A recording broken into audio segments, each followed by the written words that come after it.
तो जो हम पढ़ रहे थे उस पे आते हैं। ये देखिए गोबर गैस, इसके बारे में हमने बात करी थी। तो देखिए गोबर गैस में क्या, गोबर में क्या क्या होता है, देखिए आप, ये मैंने आपको लास्ट क्लास में बताया था कि जो गोबर है उसमें प्रोटीन है, फैट है, सेलुलोज है, हेमीसेलुलोज है। ठीक है, पहली स्टेज में उसको माइक्रोब्स डिकम्पोज करते हैं और मोनोमर्स बनाते हैं, फिर फर्मेंटेशन होता है, ऑर्गेनिक एसिड बनते हैं, बाद में ऑर्गेनिक एसिड को मीथेनोजेनिक बैक्टीरिया जो एनारोबिक होते हैं ये कन्वर्ट करते हैं बायोगैस या मीथेन में। तो ये सारे स्टेप्स आपको नहीं याद रखने हैं। इसमें जो पहला स्टेप है डाइजेशन ऑफ सेलुलोज, ये वाला, ये लिमिटिंग फैक्टर है, ये मैंने आपको बताया था, इसमें टाइम लगता है। चलिए आज हम एक और चीज पढ़ेंगे और वो है सीवेज ट्रीटमेंट। ये क्या होता है? देखो तुम्हारे शहरों में, अगर आप खासतौर पर अगर आप बड़े शहरों में रहते हैं तो आपने देखा होगा ये गंदी नाली गटर वगैरह का जो पानी है वो जाकर नदियों में गिरता है, लास्ट में नाली से नाले में, नाले से अल्टीमेटली नदियों में। लेकिन क्या है कि नदियों में जो पानी गिरता है वो नदियों को पॉल्यूट करता है। तो इसलिए उस पानी को गिराना तो नदी में ही है, लेकिन उसको थोड़ा ना हम ट्रीट करके फिर नदी में गिराएंगे ताकि वो नदी को और खराब ना करे। और इस प्रोसेस में उसकी ट्रीटमेंट के दौरान अगर हम उससे कुछ काम की चीजें जैसे कुछ गैसेस वगैरह निकाल पाए, बायोगैसेस उस गंदे पानी से, तो वो हमारे लिए फ्यूल का काम भी करेंगी। तो दो पर्पज है सीवेज को ट्रीट करने के, बताओ क्या? वो गंदा पानी जो शहर का पॉल्यूटेड वाटर है वो गिरेगा तो नदी में ही, लेकिन हम चाहते हैं कि वो थोड़ा सा ट्रीट होकर नदी में गिरे ताकि नदी को उतना गंदा ना करे। और दूसरा, इस बीच जब हम उस पानी को ट्रीट कर रहे हैं अगर उसमें से हम कोई बायोगैस बना सकें तो वो भी बना लें। तो पर्पज समझ में आए? तो सीवेज ट्रीटमेंट ना 100 साल पुरानी टेक्निक है। फ्रॉम 100 ईयर्स ना हम यही टेक्निक प्रैक्टिस कर रहे हैं बड़े शहरों में, और आज भी इससे अच्छी मैन मेड कोई भी टेक्नोलॉजी हमें नहीं मिली है। तो from 100 year it's the best man made solution. मतलब हम लोग इससे अच्छा कुछ ढूंढ ही नहीं पाए अभी तक, इस sewage to dispose the sewage. मतलब सीवेज का हम क्या करें, तो आज भी यही यूज की जाती है। दो पर्पज हैं इसके, बताइए पहला पर्पज क्या है? To decrease toxicity of sewage या water that is being dumped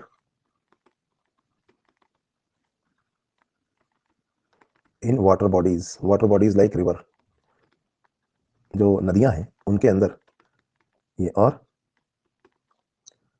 to produce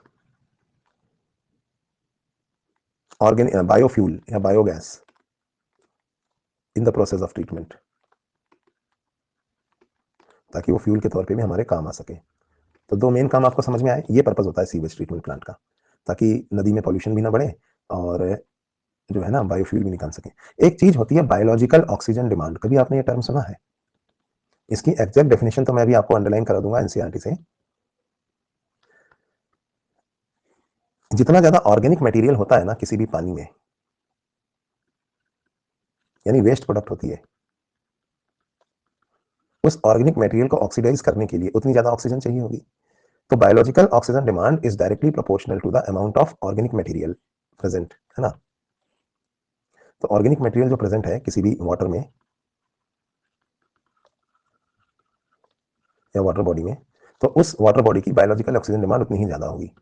इसका मतलब biological oxygen demand is directly proportional to amount of pollution या waste, organic waste present in that body, in that water body. यानी जिस water body की, जिस नदी झील तालाब का बीओडी जितना ज्यादा होगा वो उतना ही ज्यादा पॉल्यूटेड होगा। The more is the higher is the BOD, higher is the pollution present. समझ में आ गई बात?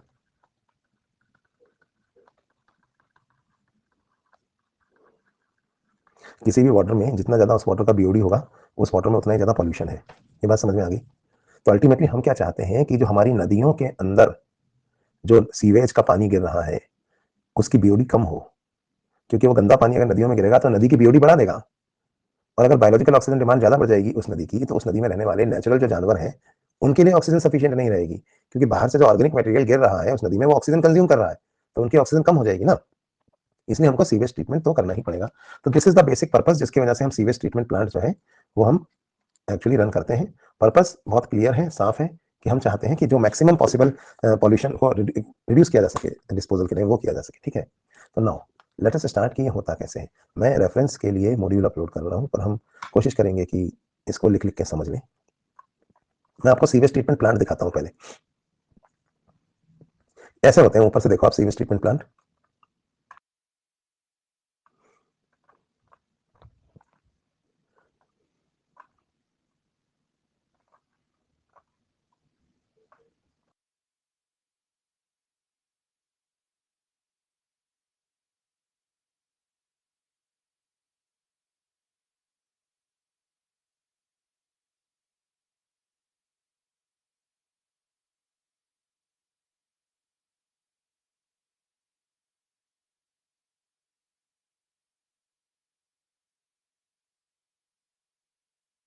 चलिए, तो सीवेज ट्रीटमेंट प्लांट के बारे में हम समझ लेते हैं कि ये कैसे काम करता है। और ज़्यादा काम की बात बताऊं, अगले 20 मिनट्स में जो हम पढ़ेंगे उसमें से एक क्वेश्चन नीट में आ रहा है। Next 20 minutes, one question guaranteed. Guaranteed मतलब गारंटीड, ये एजी की गारंटी है ना, कभी फेल नहीं होगी।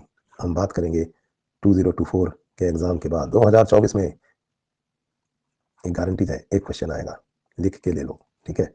चलो 5 मई की रात को बात करेंगे। चलिए, ये भी बता दूंगा क्वेश्चन क्या आएगा लेकिन पहले सुन लो, और ना मानो ना तो मेरे YouTube चैनल पे जाके ना मेरा एक पुराना वीडियो निकाल लेना, सेम गारंटी और सेम क्वेश्चन के बारे में मैंने 3 साल पहले भी बोला था। अब 3 साल हो गए हैं तो वही क्वेश्चन फिर रिपीट होगा, 2 साल से नहीं आया है। 45 क्वेश्चन बताए थे मैंने आएंगे। चलो भाई अब पढ़ते हैं, बातें खत्म, पढ़ाई शुरू। तो होता क्या है कि सीवेज ट्रीटमेंट में सीवेज को ट्रीट करना है। तो भाई जो सीवेज है ना वो बेसिकली दो तरीके की है। देखो कैसे दो तरीके, यहाँ पे लिख लिख के पढ़ लेते हैं इसको। जो हमारे घरों से जो सीवेज निकल रही है या इंडस्ट्रीज कहीं से, पहले वो जो सीवेज है उसका प्राइमरी ट्रीटमेंट होगा,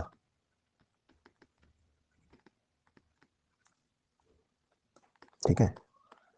तो पहले इस सीवेज का प्राइमरी ट्रीटमेंट होगा, और एक बार प्राइमरी ट्रीटमेंट हो गया सीवेज का तो फिर हम फोकस करेंगे इसके सेकेंडरी ट्रीटमेंट पे।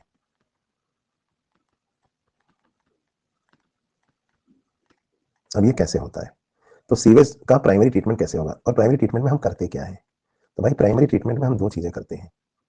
पहली चीज जो ड्यूरिंग प्राइमरी ट्रीटमेंट हम करते हैं वो कहलाती है सीक्वेंशियल फिल्ट्रेशन। इसमें हम क्या करते हैं अभी बताऊंगा। तो जो सीवेज आ रही है पहले उसका सीक्वेंशियल फिल्ट्रेशन करना है, ठीक है। अभी सीक्वेंशियल फिल्ट्रेशन के दौरान हम क्या करेंगे वो भी मैं बता देता हूँ। चलिए, तो ड्यूरिंग द सीक्वेंशियल फिल्ट्रेशन हमको जो सीवेज में ऊपर की तरफ जो फ्लोटिंग डेब्रिस होता है, जो ऊपर सीवेज में कचरा है उसको रिमूव करना है। रिमूवल ऑफ फ्लोटिंग डेब्रिस, जो उसमें जो ऊपर की तरफ जो भी चीजें फ्लोट कर रही हैं, कपड़ा, पॉलीथीन और भी चीजें, ठीक है। हाँ चप्पल अगर हल्की है तो वो फ्लोट करेगी, ये सब चीजें। और दूसरा होता है सेडिमेंटेशन। सेडिमेंटेशन में हम जो भारी चीजें हैं जो नीचे होती हैं, जैसे बोल्ट, लोहा, पटरी, कोई भी भारी चीज, पत्थर, इन सब चीजों को हम बोलते हैं ग्रिट। तो we will remove the grit, ये नदी में नहीं फेंकी जाएंगी। तो इससे आप क्या समझे, ये जो सीवेज है, सपोज ये सीवेज है, ठीक है। तो इस सीवेज के दो हिस्से हैं।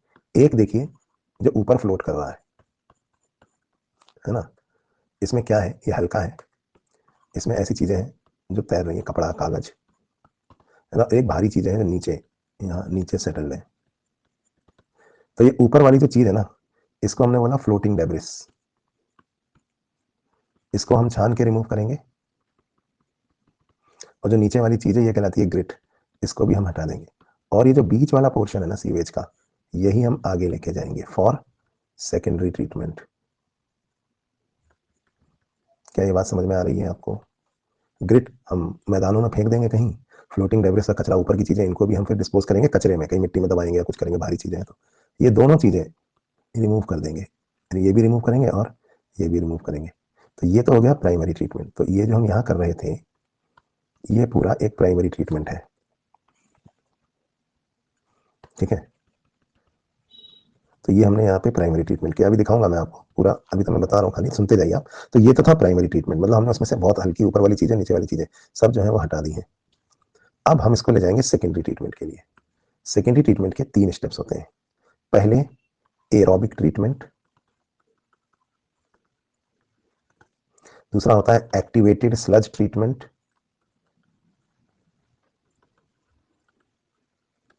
और फिर तीसरा होता है एनारोबिक ट्रीटमेंट, है ना। तो ये 3 चीजें सेकेंडरी ट्रीटमेंट में आती हैं, एरोबिक, एक्टिवेटेड स्लज और एनारोबिक। तो यहाँ पे जैसे मैं लिख रहा था उसी चीज को मैं आगे बढ़ाता हूँ। एक बार हमने इसमें से ये दोनों चीजें हटा दी तो यहां से यहां जो जाएगा ना, यहां से यहां जाएगा। एक फोटो भी मैं आपको यहाँ पर अभी दिखाऊंगा इसकी, मैं फोटो यहाँ पे अपलोड कर देता हूँ,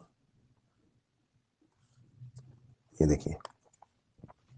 तो जो आगे जाएगा ये कहलाता है इफ्लुएंट, ठीक है, तो हमने बीच का जो पोर्शन, ये सारी चीजें यहाँ पर लिखी हुई भी हैं। Effluent from primary settling tank is taken from secondary treatment.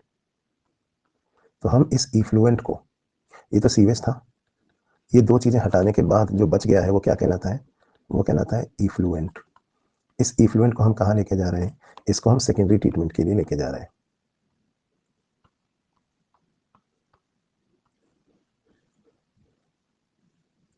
अब सेकेंडरी ट्रीटमेंट में हम क्या करेंगे?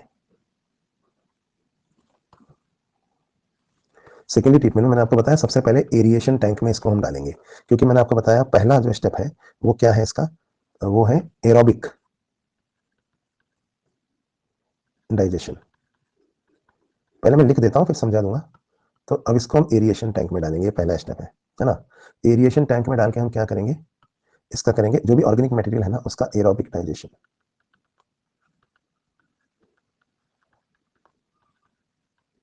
Aerobic digestion of organic material,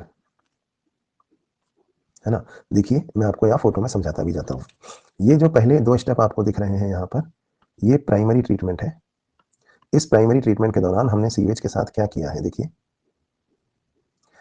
आप देख सकते हैं कि इस प्राइमरी ट्रीटमेंट के दौरान हमने पहले उसमें से ऊपर का इफ्लू, ऊपर जो चीजें थी उनको सीक्वेंशियल फिल्ट्रेट से हटाया और उसके बाद सेडिमेंटेशन किया। सेडिमेंटेशन से हमने ग्रिट को हटाया, ठीक है।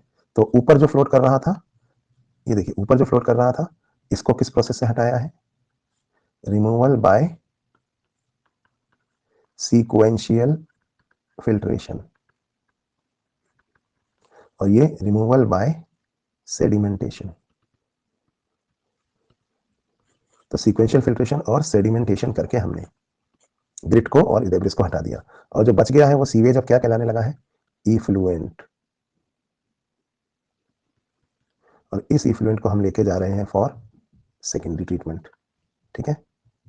सेकेंडरी ट्रीटमेंट में फर्स्ट स्टेप था कि हमने इस इफ्लुएंट को, देखिए कहाँ डाल दिया है, मैं जूम करके दिखाता हूँ। हमने इस इफ्लुएंट को निकाल के एरिएशन टैंक में डाला है। तो एरिएशन टैंक में एक इफ्लुएंट आ रहा है यहाँ पे ना, ये एरोबिक डाइजेस्टर भी कहलाता है। सो द एरिएशन टैंक में ऑल्सो भी called as the aerobic digester, ठीक है, क्योंकि इसके अंदर होगा एरोबिक डाइजेशन। आप देखिए इस टैंक के अंदर नीचे क्या है, दो पंखे लगे हुए हैं, दिख रहे हैं आपको यहाँ फैंस, ये लगातार चल रहे हैं, और ये हवा हवा जिसमें ऑक्सीजन होती है उसको अंदर इस डाइजेस्टर में पंप कर रहे हैं। इससे क्या होगा कि जो ऑर्गेनिक मटेरियल यहाँ मौजूद है उसका एरोबिक डाइजेशन होगा, ठीक है। एरोबिक डाइजेशन से हम क्या करते हैं, उसकी बीओडी को डिक्रीज करने का कोशिश करते हैं। तो पहले जो मैंने अभी तक पढ़ाया है इसको मैं यहाँ पे समझा देता हूँ। एरिएशन टैंक में हम क्या कर रहे हैं, देखो यहाँ मॉड्यूल में लिखा हुआ भी है। पहले प्राइमरी ट्रीटमेंट पढ़ा दिया है तो उसको अंडरलाइन करा देता हूँ। प्राइमरी ट्रीटमेंट बेसिकली क्या करता है, देखिए फिजिकल रिमूवल ऑफ पार्टिकल्स। दो प्रोसेस है, फिल्ट्रेशन एंड सेडिमेंटेशन। एक होता है सीक्वेंशियल फिल्ट्रेशन और दूसरा होता है सेडिमेंटेशन। अब इसको हम सेकेंडरी ट्रीटमेंट के लिए डाल देते हैं। जब ये सेकेंडरी ट्रीटमेंट के लिए आ जाता है, जिसको हम बायोलॉजिकल ट्रीटमेंट कहते हैं, तो सबसे पहले हमने इसको किस में डाला है? हमने इसको डाला है लार्ज एरिएशन टैंक के अंदर, जहां पे हम इसको लगातार हिला रहे हैं खूब, और नीचे से हवा फेंक रहे हैं, constantly mechanically agitated and air is pumped into it, और इसमें हवा डाल रहे हैं। इससे क्या होगा? ग्रोथ होगी, विगरस ग्रोथ होगी यूजफुल एरोबिक माइक्रोब्स की, जो फ्लॉक्स बनाएंगे। ये पॉइंट याद रखना, जब हम इस तरह से एरिएशन कराएंगे तो ऑर्गेनिक मटेरियल में फ्लॉक्स बनेंगे। What are flocs? Mass of bacteria associated with fungal filaments to form mesh like structure. ये रहा फ्लॉक्स, क्या होता है वो, रेड से हाईलाइट कर दिया। तो जब हम इसको खूब गोल गोल गोल गोल घुमाएंगे ना, तो देखिए क्या होगा। यहाँ पे देखिए जब ये हमने इसमें डाल दिया है इफ्लुएंट, तो इसको ऐसे ऐसे घुमा रहे तो ऊपर की तरफ कुछ इकट्ठा हो रहा है, यहाँ दिख रहा है आपको? यहाँ ऊपर की तरफ ये जो इकट्ठा हो रहा है ना, ये फ्लॉक कहलाता है। बैक्टीरियल मास है ये, और फंगल फिलामेंट्स वगैरह भी हैं इसमें। So floc is basically mass of bacteria with fungal filaments. तो bacterial mass plus fungal filaments, ठीक है। और ये कर क्या रहे हैं? ये ऑक्सीजन के दम पे ग्रो हो रहे हैं ना, तो इनका झाग ऊपर बहुत सारा बन गया है ना। तो ये बैक्टीरियल मास और फंगल फिलामेंट्स का मिक्सचर है जो यहाँ ऊपर झाग बना रहा है, इसे हम कहते हैं floc. So this is called as the floc. ये फ्लॉक इस झाग के अंदर ऑक्सीजन को कंज्यूम करेगा। So what is this doing? These microbes consume the major part of organic material. Organic material को कंज्यूम करेगा, जिसकी वजह से बीओडी जो है वो रिड्यूस हो जाएगी। आप कहेंगे ये क्या मतलब हुआ? फिर से देखिए, ये bacterial mass and fungal filament will consume oxygen, sorry will consume organic material जो इसमें प्रेजेंट है। तो organic material is consumed by floc. तो इसकी वजह से और बीओडी कम हो जाएगी, इस मटेरियल की बीओडी कम हो जाएगी। आप समझते हैं बीओडी क्या होता है? इसमें जो ऑर्गेनिक मटेरियल है उसको कितना ऑक्सीजन चाहिए ऑक्सीडाइज होने के लिए। तो डेफिनेशन अंडरलाइन करा रहा हूं मैं। बीओडी रेफर्स टू, ये रहा आपका एक और question, amount of oxygen that would be consumed if all the organic material in 1 litre of water was oxidised by bacteria. कितना ऑक्सीजन चाहिए होगा उस पानी, उस 1 लीटर पानी में, जो पानी है उसके 1 लीटर के जितना भी ऑर्गेनिक मटेरियल है उसको पूरी तरह से ऑक्सीडाइज कर देने में। तो बैक्टीरिया लोग को कितना ऑक्सीजन चाहिए उस 1 लीटर पानी के सारे ऑर्गेनिक मटेरियल को ऑक्सीडाइज कर देने में, वो उसकी बीओडी होगी। अब उस 1 लीटर पानी में जितना ज्यादा ऑर्गेनिक मटेरियल होगा, जितना ज्यादा ऑर्गेनिक मटेरियल होगा उसको ऑक्सीडाइज करने के लिए बैक्टीरिया को उतनी ही ज्यादा ऑक्सीजन चाहिए, तो उतनी ज्यादा उसकी बीओडी होगी। और ऑर्गेनिक मटेरियल ज्यादा होना मतलब पॉल्यूशन का ज्यादा होना। ठीक है, तो यहाँ पे हम क्या कर रहे हैं, अमरीक पूछ रहा है बैक्टीरिया और फंगस कहाँ से आए, क्या हम उनको बाहर से डालते हैं? अमरीक थोड़ी देर में इसका जवाब दूंगा क्योंकि यही नीट का क्वेश्चन है इस बार का। तो थोड़ा शांत रहो, बताऊंगा मैं अभी कहाँ से आए ये, है ना। तो ध्यान से सुना। तो हमने क्या किया, उस ऑर्गेनिक मटेरियल में जो बैक्टीरिया और फंगस प्रेजेंट थे उन्होंने कहा हमको इतना ऑक्सीजन दो तो हम इस सारे मटेरियल को ऑक्सीडाइज कर देंगे। तो हमने क्या किया, तुम इसको ऑक्सीडाइज करो। जब वो मटेरियल को हम ऑक्सीजन एरिएशन टैंक से, तो हवा आ ही रही ना, ऑक्सीजन आ ही रही है बाहर से, एरिएशन टैंक बाहर से फैन से जो एयर अंदर ब्लो कर रहे हैं उसमें ऑक्सीजन है। तो इससे क्या होता है कि वो ऑर्गेनिक मटेरियल ऑक्सीडाइज होता जाता है। अब जो ऑर्गेनिक मटेरियल ऑक्सीडाइज हो जाएगा तो ऑर्गेनिक मटेरियल कम हो जाएगा ना, तो इसका मतलब इसकी बीओडी कम हो जाएगी। तो बेसिकली ये जो एरिएशन टैंक है इसका पर्पस होता है टू डिक्रीज द बीओडी। ये इसकी बायोलॉजिकल ऑक्सीजन डिमांड या बीओडी को डिक्रीज करने के लिए किया जाने वाला अटेम्प्ट है। तो हम लगातार इसकी बायोलॉजिकल ऑक्सीजन डिमांड या बीओडी को कम कर रहे हैं, ये हमारा यहाँ पे पर्पस है।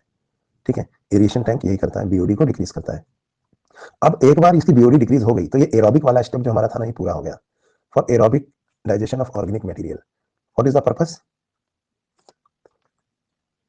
तो पर्पस मैंने आपको यहाँ लिख दिया है, टू डिक्रीज द बीओडी या बायोलॉजिकल ऑक्सीजन डिमांड। तो बायोलॉजिकल ऑक्सीजन डिमांड या बीओडी को डिक्रीज करना ही इसका पर्पस है। ठीक है, तो ये तो हो गया एरिएशन टैंक वाली बात। ठीक है, तो अब दूसरा जो पार्ट होता है वो होता है सेटलिंग टैंक।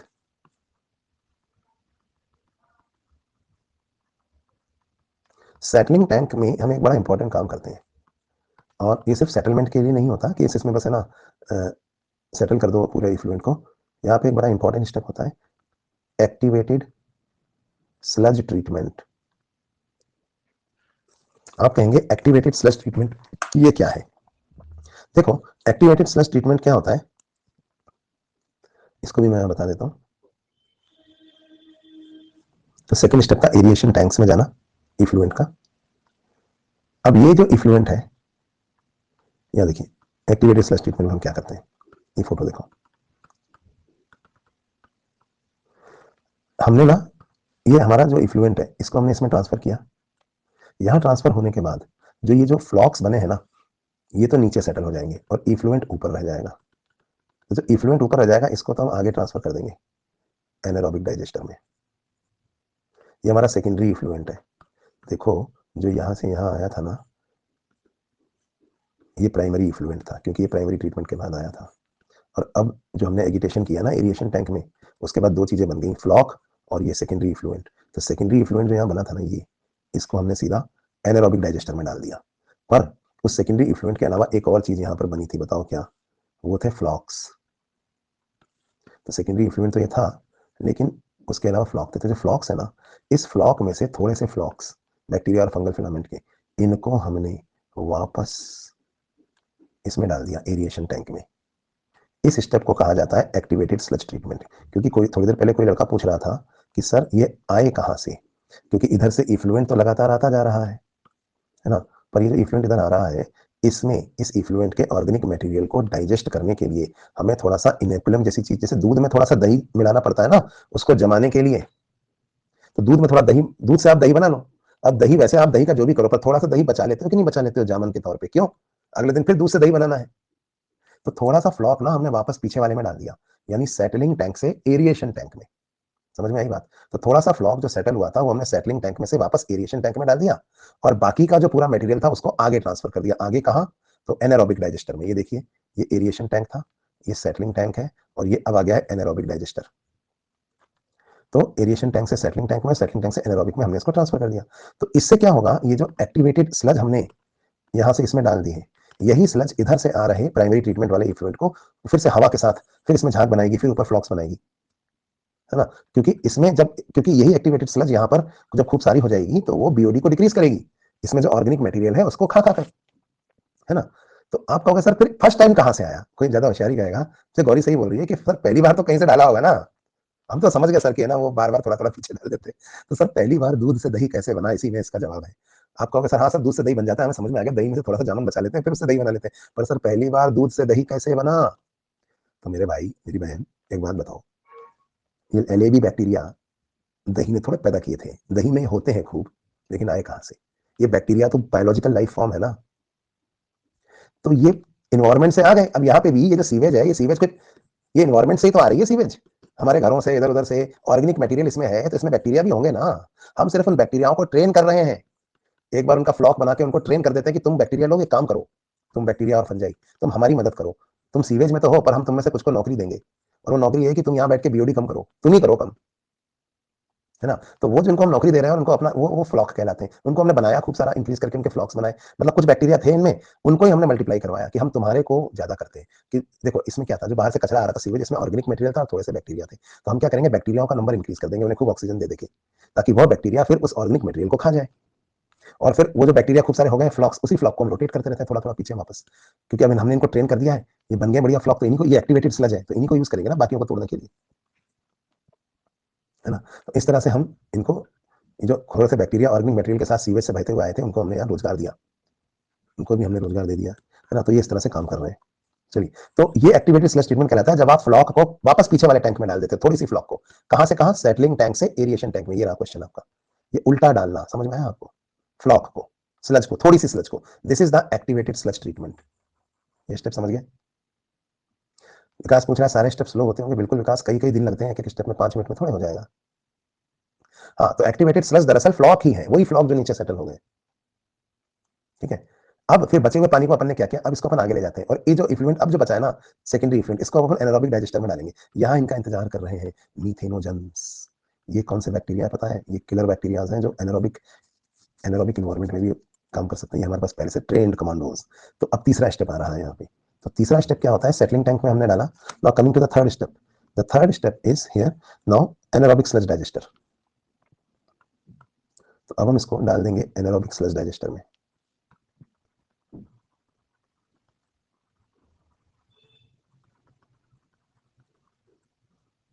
ठीक है, तो एनारोबिक स्लज डाइजेस्टर में हम क्या करेंगे, अब बहुत जो फालतू के फंजाई और बैक्टीरिया थे ना, जिनको हमने बेरोजगार को हमने काम दिया था, कुछ को तो हमने काम दे दिया, बाकियों का क्या करें? इनको पहले तो हमने इतना बढ़ा दिया, इनसे काम करा लिया, अब ये नदी में जाएंगे तो इन बीमारियां भी फैला सकते हैं ना ये, क्योंकि नदी का पानी तो हम पीते भी हैं। तो अब हम इनको मार देंगे, मार कर डालेंगे नदी में, इनको ऑक्सीजन नहीं देंगे, क्योंकि ये ऑक्सीजन पे पनपते थे। याद करो, पहले हमने इनको खुद ऑक्सीजन दी एरिएशन टैंक में, इनको खूब बढ़ाया, इनके फ्लॉक बनाए, और उनमें से कुछ फ्लॉक को हम वापस नौकरी देकर फिर से इसके लिए यूज करेंगे। लेकिन अब हमारा काम निकल चुका है, तो क्योंकि हमारा काम निकल चुका है तो अब हमें ये फ्लॉक जो इसमें और एक्स्ट्रा फ्लॉक्स है वो नहीं चाहिए।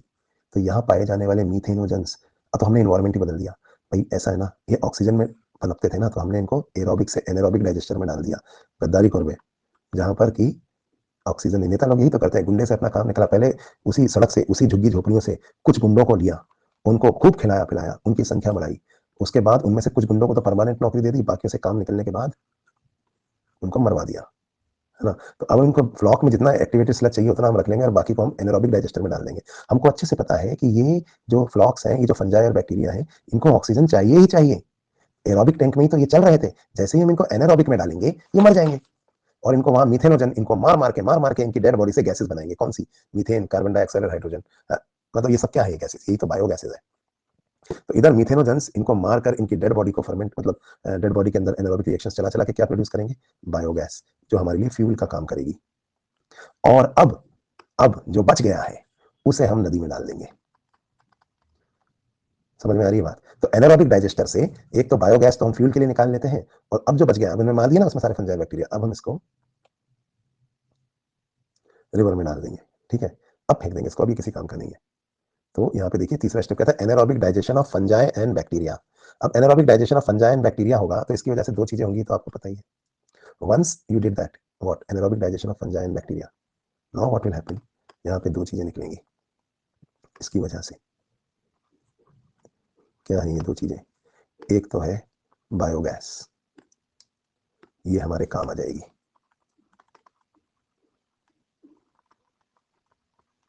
और अब जो इफ्लुएंट बच गया है या जो भी वाटर बच गया है, इसको हम कहाँ रिलीज कर देंगे? रिवर में। तो बायोगैस हमने इसमें से निकाल ली, और जो इफ्लुएंट बच गया उसको नदी में डाल दिया। ठीक है, ये तीन स्टेप आपको समझ में आ गए। तो सेकेंडरी ट्रीटमेंट के बाद जो इफ्लुएंट होता है, जब पूरा सेकेंडरी ट्रीटमेंट हो जाता है, तो उसके बाद हम इस इफ्लुएंट को रिवर में डाल देते हैं, और इसमें से क्या निकाल लेते हैं? गैस। तो ये प्राइमरी इफ्लुएंट था, और ये यहाँ से यहाँ जा रहा है, ये सेकेंडरी इफ्लुएंट है। तो एरोबिक, सेटलिंग टैंक और एनारोबिक, तीन स्टेप में ये काम हुआ।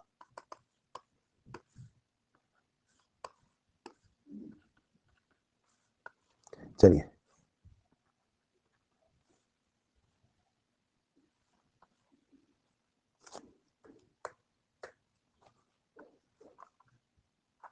कपिल कह रहा है ये इफ्लुएंट पीने लायक तो नहीं होगा ना। क्यों, इसको क्यों पीना है? ये नदी में जाके मिल जाएगा, डाइल्यूट हो जाएगा। फिर जब नदी से हम पानी निकालेंगे तो उस पानी को हम वाटर ट्रीटमेंट प्लांट में, जो पीने का पानी होता है ना, उसको पहले वाटर ट्रीटमेंट प्लांट में ले जाकर ट्रीट करते हैं, फिर उसे हम अपने नलों से घरों में भेजते हैं। ठीक है, तो स्टेप्स आपको समझ में आ गए।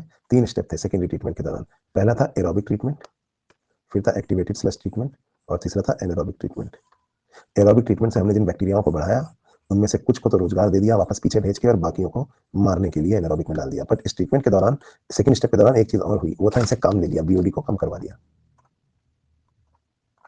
चलो, तो ये हो गया यहाँ पे इसके बारे में। ठीक है, तो ये हमारा खत्म हो गया है पूरा। देखिए ये लिखा हुआ है इसमें, देखिए क्या लिखा हुआ है, बीओडी को हम रिड्यूस करेंगे। सेकेंडरी ट्रीटमेंट पढ़ रहे थे ना, पूरा पढ़ा देता हूँ। सीवेज वाटर तब तक ट्रीट किया जाता है जब तक बीओडी रिड्यूस हो जाए। एक बार बीओडी रिड्यूस हो जाए, क्योंकि BOD is a measure of organic material present in the water, है ना, जितना ज्यादा होगा उतनी पॉल्यूटिंग पोटेंशियल ज्यादा होगी। उसके बाद once the BOD is reduce significantly, then effluent is passed into a settling tank, जहां पे flocs are allowed to sediment. तो फ्लॉक्स जो सेडिमेंट होते हैं, इसे हम कहते हैं एक्टिवेटेड स्लज। फिर a small portion of the activated sludge is pumped back into aeration tank to serve as inoculum. ये रहा आपका क्वेश्चन। फिर बाकी का क्या करें? बाकी को आगे भेज दो मरने के लिए। Remaining part of sludge is pumped into anaerobic digester. यहाँ एनारोबिक डाइजेस्टर में दूसरे बैक्टीरिया इनको मार देते हैं। देखो ये होता है इनका, दूसरों से इनको मरवा दिया, मतलब पूरे पॉलिटिशियन है। तो रिमेनिंग मेजर पार्ट जो था उसको एनारोबिक डाइजेस्टर में डाला, जहां पहले से किलर्स उसका इंतजार कर रहे थे, काम तो इनसे निकलवा ही लिया। They digest the bacteria and fungi in the sludge. ठीक है, अब ड्यूरिंग दिस डाइजेशन, ये सेकंड स्टेप वाला हो रहा है, इसके दौरान गैसेस प्रोड्यूस होती हैं, इन गैसेस को हम बायोगैस कहते हैं। ये हमारे लिए काम आ जाएंगी। और उसके बाद जो सेकेंडरी ट्रीटमेंट के बाद का जो इफ्लुएंट था, उसको हम नदियों में बहा देते हैं। ठीक है, खत्म हो गया। चलिए, गंगा एक्शन प्लांट और यमुना एक्शन प्लांट, गंगा और यमुना की सफाई के लिए हमारी सरकारें इन पे काम कर रही हैं। ठीक है, so that only the treated sewage में बी डिस्चार्ज इन रिवर्स। चलिए, चैप्टर खत्म। अब हम बायोटेक का एप्लीकेशन पढ़ेंगे। So this chapter is over. Next chapter जो हम इसके बाद देखने जा रहे हैं वो है एप्लीकेशन ऑफ बायोटेक्नोलॉजी। बायोटेक्नोलॉजी क्या होती है, ओल्ड बायोटेक क्या होता है, मॉडर्न बायोटेक क्या होता है, ये मैंने आपको पहले भी बताया था। इसी चीज को आज हम यहाँ पे आगे बढ़ाएंगे।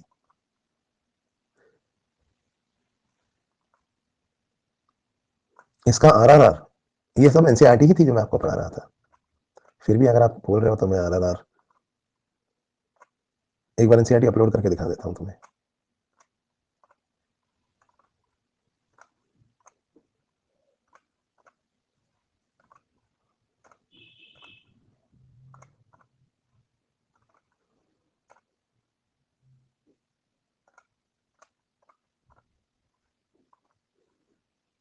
इसके मैचेस लेंगे हम बाद में लेंगे। अगर आपको देखना है कि इसमें और, चलो मैं आपको दिखाता हूँ, एनसीईआरटी में कुछ भी और नहीं है इसमें।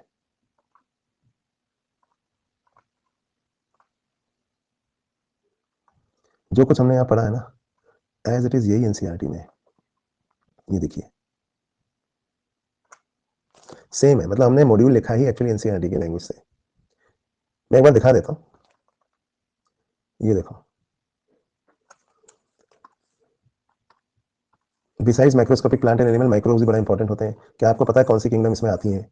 जहाँ पे कोई भी चीज नहीं हो सकती वहां पर भी माइक्रोब्स मिलते हैं, जैसे कि 100 डिग्री सेंटीग्रेड में, ये सब तो बात करी थी हमने। इनको माइक्रोब्स और बैक्टीरिया को न्यूट्रिटिव मीडिया में ग्रो कर सकते हैं, ये हो गया था। हाउस होल्ड प्रोडक्ट्स हो गया था माइक्रोब का। इंडस्ट्रियल प्रोडक्ट हो गया, 10.2 से पढ़ना है। देखिए क्या लिखा हुआ है, माइक्रोब्स बहुत सारी चीजें बनाने के काम आते हैं। एक एग्जांपल है इनका बेवरेजेस और एंटीबायोटिक्स। अब इंडस्ट्रियल स्केल पे अगर हमें कोई चीज बनानी है, क्या हुआ, सब सही तो है, रिफ्रेश क्या करना है, ब्लैक दिख रहा है, आप एक बार रिफ्रेश करो। तो बड़ी बड़ी जो फर्मेंटेशन जो वेसल्स होती है इनको हम फर्मेंटर्स कहते हैं। मैं एक बार कर देता हूँ, चलो।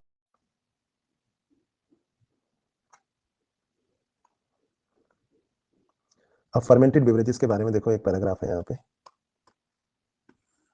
मैंने कर दिया है ना। तो फर्मेंटेड बेवरेजेस अगर हम देखें तो microbes specially yeast have been used from time immemorial, पता नहीं कब से, for production of beverages such as wine, beer, whisky, brandy, rum. तो सेम ईस्ट ब्रेड मेकिंग के लिए भी यूज होती है, इसको हम बेकर्स ईस्ट कहते हैं, और अल्कोहल वाली को हम ब्रूअर्स ईस्ट कहते हैं, ये मैंने आपको बताया था। चलो फिर, do you collect the metabolic reactions which result in production of ethanol by yeast, ये आपको पता ही है। अरे भाई बाद में पढ़ाएंगे, पहले तो चल रहा है उसको तो सुन लो पहले। तो टाइप ऑफ रॉ मटेरियल पे डिपेंड करता है कि किस तरह का फर्मेंटेशन होगा, depending on the type of raw material use for fermentation and type of processing, with या विदाउट डिस्टिलेशन डिफरेंट तरह के अल्कोहल ऑब्टेन होते हैं। जैसे वाइन और बियर जो है ना, वो बिना डिस्टिलेशन के ऑब्टेन होते हैं, जबकि विस्की, ब्रांडी, रम जो है वो डिस्टिलेशन ऑफ फर्मेंटेड ब्रॉथ से हमें मिलते हैं। फोटोग्राफ यहाँ पर दिया हुआ है। फिर एंटीबायोटिक्स के बारे में बात की गई है। एंटीबायोटिक्स माइक्रोब्स प्रोड्यूस करते हैं। Most significant discovery 20th century की, तो मॉड्यूल में भी है ना, एज इट इज, देखो ना, वही तो लिखा है, anti is against life, bio means life, है ना, कुछ नया नहीं है इसमें। फिर एलेक्जेंडर फ्लेमिंग के बारे में बताया है कि कैसे वो एक अनवॉश प्लेट में स्टेफोलोकोकस नहीं ग्रो कर पाया, तो उसने मोल्ड का नाम रखा पेनिसिलियम नोटेटम। तो ये एक्सटेंसिवली यूज हुई थी वर्ल्ड वॉर सेकंड के दौरान, और इसके लिए फ्लेमिंग, चैन और फ्लोरे को नोबेल प्राइज भी मिला था। ये बातें आपको मैं बता चुका हूँ। तो यहाँ पे देखिए कुछ और एंटीबायोटिक्स के बारे में बताइए। Antibiotics greatly improve capacity to treat deadly diseases, जैसे कि plague, whooping cough, diphtheria, leprosy, जो लोगों को मारती है। आज हम बिना एंटीबायोटिक के वर्ल्ड को इमेजिन नहीं कर सकते। फिर इसके बाद कुछ बायोमोलिक्यूल्स के बारे में, ये वही बातें जो हम पढ़ चुके हैं, जैसे ना एस्परगिलस नाइगर, ये सिट्रिक एसिड प्रोड्यूस करता है। Acetobacter एसिटी, acetic acid, Clostridium butylicum जो है वो ब्यूटारिक एसिड, और लैक्टोबैसिलस लैक्टिक एसिड, ये मैंने आपको अंडरलाइन करा दिया है। ईस्ट जो है वो इथेनॉल के कमर्शियल प्रोडक्शन के लिए यूज होती है। माइक्रोब्स भी इस प्रोसेस के लिए यूज होते हैं फॉर प्रोडक्शन ऑफ एंजाइम्स, ठीक है। लाइपेज के बारे में मैंने आपको बताया था, ये डिटर्जेंट में यूज होता है ऑयली स्टेन हटाने के लिए। प्रोटीएज भी यूज होता है, और बॉटल जूस क्लैरिफिकेशन के बारे में भी हमने बात करी थी कि पैक्टिनेज और प्रोटीएज इसके लिए यूज होते हैं, और स्ट्रेप्टोकाइनेज जो है वो क्लॉट बस्टर है, सब पढ़ा दिया। फिर एक बायोएक्टिव मॉलिक्यूल था साइक्लोस्पोरिन है, इसके बारे में मैंने पढ़ा दिया, फंगस ट्राइकोडर्मा से मिलता है। और दूसरा स्टेटिन, ये मैंने बता दिया, जो कोलेस्ट्रॉल लोअर एलोरिंग एजेंट होता है, ये एचएमजी कोएंजाइम का कॉम्पिटिटिव इन्हिबिशन करता है, सब पढ़ दिया हमने, कुछ नया नहीं है। सीवेज ट्रीटमेंट, ये तो वही है जो हमने अभी अभी पढ़ा, सेम, इसको मैं दोबारा नहीं बोलने वाला, ये वही है जो हम पढ़ रहे थे, एज इट इज वही है पूरा जो मैंने पढ़ाया था, ठीक है। फिर इसके बाद बायोगैस, बायोगैस भी वही है जो हमने पढ़ा, स्लज और स्लरी। स्लरी इधर से डालते हैं हम, और स्लज उधर से निकलती है, उसको बोलते हैं, ठीक है। फिर बायो कंट्रोल माइक्रोब्स में कैसे होता है, इसके बारे में भी हमने पढ़ लिया है, ये भी वही है जो हम इतनी देर से पढ़ रहे थे। एक भी चीज नई नहीं है इसके अंदर, मतलब हम टाइम ही वेस्ट करेंगे अगर मैं बार बार आपको यही बातें दोबारा बताऊंगा, तो आप पढ़ो तो सही इसको एक बार। और अगर आपको लगता है कि कोई लाइन मिस हो गई है तो आप मुझे बताना, कोई लाइन मिस नहीं हुई है, सब पढ़ा दिया मैंने। ये बैक्यूलो वायरस, न्यूक्लियो पॉलीहेड्रो वायरस, सब पढ़ा दिया, ये सब इंटीग्रेटेड पेस्ट मैनेजमेंट कहलाता है, ये भी बता दिया। फिर बायो फर्टिलाइजर्स है, इनके बारे में भी मैंने बताया आपको कि ऑर्गेनिक फार्मिंग क्या होती है, बायो फर्टिलाइजर क्या होते हैं, राइजोबियम, एजोस्पिरिलियम, एजोटोबैक्टर। फिर माइकोराइजा क्या करते हैं, ये भी बताया। और नोस्टॉक, एनेविना, ऑसिलेटोरिया, पैडी फील्ड में साइनोबैक्टीरिया, ये सब पढ़ा दिया है मैंने। तो ये सब वही है जो हमने पढ़ा था, ठीक है। तो एप्लीकेशन ऑफ बायोटेक हम स्टार्ट करते हैं। तो एप्लीकेशन ऑफ बायोटेक देख लेते हैं। डेंगू और चिकनगुनिया में पढ़ा दूंगा, घबराओ मत, इसके बाद पढ़ा दूंगा। अभी हम ना जो नया चैप्टर शुरू कर रहे हैं उस पर बात करते हैं। हमारा चैप्टर है एप्लीकेशन ऑफ बायोटेक। देखो, बायोटेक्नोलॉजी में हम करते क्या है, मैंने आपको बताया था। यहाँ पे हम बायोटेक में ना मॉडर्न बायोटेक के बारे में बात कर रहे हैं। When we talk about biotech, we are talking about modern biotechnology. Old biotechnology मैंने आपको क्या बताया था, वो होती है माइक्रो ऑर्गेनिजम्स का अपने कन्वेंशनल सोर्सेज से यूज। लेकिन जो मॉडर्न, ये द यूज ऑफ माइक्रोब जो चैप्टर था ना, वो दरअसल ओल्ड बायोटेक्नोलॉजी थी। अब हम क्या पढ़ने जा रहे हैं, मॉडर्न बायोटेक्नोलॉजी। मॉडर्न बायोटेक में क्या होता है, use of recombinant DNA technology होती है। आप कहेंगे ये क्या होती है। इसके अंदर हम ना एनिमल्स के जीन निकाल के दूसरे एनिमल्स में या प्लांट्स में डाल देते हैं। आप कहेंगे ऐसे कैसे डाल देते हैं, तो ये आपको बाद में सिखाया जाएगा। अभी की सपोज है ना, ये एक एनिमल सेल है, अब हमें एनिमल का जीन ना किसी और में डालना है, अनदर एनिमल सेल। तो इसके सेल में इसका जो न्यूक्लियस है और इसके सेल में इसका जो न्यूक्लियस है, तो इसका जो डीएनए है और इसका डीएनए इधर है। तो हम क्या करेंगे, इसका एक पीस तोड़ के इसके डीएनए का इसमें इंसर्ट करेंगे, एक जीन। तो ये जो जीन इसमें डाला जाता है ये कहलाता है ट्रांस जीन, क्योंकि ओरिजिनली ये जीन किसका था, इस वाले सेल का, डोनर एनिमल सेल का, और जा किसमें रहा है, दूसरे में, होस्ट वाले के अंदर। तो प्रिंसिपल एंड प्रोसेस, तो आपको एंथीज वालों को तो पढ़ा दिया गया है कि कैसे रेस्ट्रिक्शन एंडो न्यूक्लियस से काटते हैं, लाइगेज से जोड़ते हैं, 3-5' स्टिकी एंड्स होते हैं, है ना।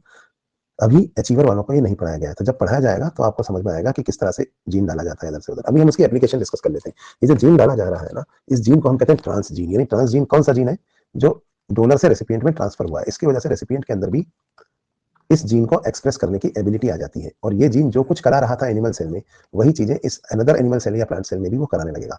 अब ये जीन हो सकता है कोई प्रोटीन बनवा रहा हो। सो what is the purpose of transferring the gene, हमने एक ऑर्गेनिज्म का जीन दूसरे ऑर्गेनिज्म में क्यों डाला। So basically there are 4 main purposes of doing this, purposes of this recombinant DNA technology. ये तो आपने डीएनए में चेंज कर दिया ना, तो ये नया डीएनए जो कहलाता है ना, वो रिकॉम्बिनेंट डीएनए कहलाता है। क्यों, क्योंकि आपने उसमें इधर वाला का जीन जोड़ दिया ऐसे, तो ये हाइब्रिड डीएनए हो गया नया, है ना। और ये जो ऑर्गेनिज्म है अब ये कहलाएगा ट्रांसजीनिक ऑर्गेनिज्म, जिसमें जीन डाल दिया गया है ना। तो क्यों बनाते हैं हम ट्रांसजेनिक ऑर्गेनिज्म, वो प्लांट भी हो सकते हैं, वो एनिमल भी हो सकते हैं, वो माइक्रोब्स भी हो सकते हैं। ट्रांसजेनिक ऑर्गेनिज्म कोई माइक्रोब हो सकता है, कोई प्लांट हो सकता है, या फिर कोई एनिमल भी हो सकता है। तो 3 तरह के ट्रांसजेनिक ऑर्गेनिजम्स बन सकते हैं। तो आखिर हम ये क्यों बनाते हैं, मुझे पता है, क्योंकि कई लोगों ने प्रिंसिपल एंड प्रोसेस नहीं पढ़ा है, तो एप्लीकेशन उनको थोड़ा कम समझ में आएगा, पर इसमें कुछ समझने का भी नहीं है, बस इन्फॉर्मेटिव है, तो सुनते जाइए। तो हम जब इसमें जीन डाल देंगे तो इसमें जीन एक्सप्रेस होगा। तो पहला जो पर्पज होता है ना, क्यों हमने जीन ट्रांसफर किया, इस टेक्निक को हम जीन ट्रांसफर भी तो कह सकते हैं, रिकॉम्बिनेंट डीएनए टेक्नोलॉजी को, कि हमने एक जीन इधर से उधर ट्रांसफर कर दिया। ठीक है, क्यों किया, तो आपको पता है हर जीन कोई प्रोटीन बनवाता है, ये पता है कि नहीं आपको, जीन जो है वो प्रोटीन बनवाता है।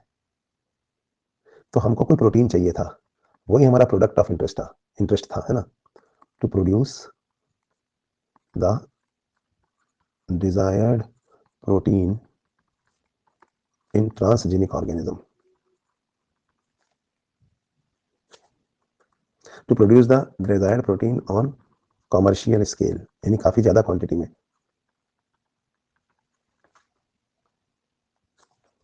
to produce the desired protein on commercial scale by the transgenic organism या inside the transgenic organism, यानी जिसको हमने वो जीन दिया है। इसका एग्जांपल मैं आपको थोड़ी देर में पढ़ाऊंगा, लिखा देता हूं, hirudin production in transgenic brassica napus, normal brassica napus नहीं, ट्रांसजेनिक ब्रासिका नेपस। तो कभी कभी हमको ना एक प्रोटीन बनवाना होता है, जैसे मैं चलो साथ के साथ समझाता जाता हूँ। लीच एक एनिमल है, लीच ना एंटीकोएगुलेंट हेरोडिन लीच के अंदर बनता है। वो इसलिए बनता है, मैंने आपको बताया था कि लीच हमारा खून चूसती है, तो पहले वो हमारे अंदर ना ये हेरोडिन इंजेक्ट कर देती है। इसकी वजह से हमारा खून उस एरिया में पतला हो जाता है और क्लॉट नहीं करता। फिर उसे वो चूस सेंगिवोरस है ना, खून पीती है, तो फिर वो हमारा खून चूसती रहती है। इसलिए लीच को जब पकड़ के खींचते हैं ना, कहीं चिपकी हुई है तो वहां से, तो काफी देर वहां से खून बहता रहता है, क्योंकि उस एरिया में एंटीकोएगुलेंट स्प्रेड कर दिया था ना उसने, हेरोडिन। तो हमने क्या देखा कि हेरोडिन तो बड़ी अच्छी चीज है, क्लॉटिंग रोकती है, तो इसको ऐसे मेडिसिन यूज किया जा सकता है। लेकिन प्रॉब्लम क्या है कि लीच पाल के हम इतना ज्यादा हेरोडिन नहीं बना सकते जितना हमें रोज हॉस्पिटलों में जरूरत है। तो हमने क्या देखा यार, इतनी लीच तो हम नहीं पाल सकते, मान लो हमको रोज 1 टन हेरोइन चाहिए पूरी दुनिया में, तो लीच तो हम इतनी नहीं पाल सकते कि इतना हेरोइन बने। तो क्यों ना लीच का जो हेरोइन बनाने वाला जीन है वो हम लीच से निकाल के किसी पौधे में डाल दें। तो हम क्या करते हैं, लीच का हेरोइन बनाने वाला जीन लीच से निकाल कर उसे ब्रासिका नेपस पौधे में डाल देते हैं, क्योंकि पौधा तो खेतों में हजारों हेक्टेयर भूमि में एक साथ उगाया जा सकता है जमीन में, है ना। पौधे को उगाना सरल है लीच पालने से। तो अच्छा, ब्रासिका नेपस का जो पौधा होता है सरसों का, इसके अंदर वो सारा रॉ मटेरियल मौजूद है जो हेरोइन बनाने के लिए चाहिए। नहीं है तो वो जीन नहीं है जो हेरोइन बना सकता है।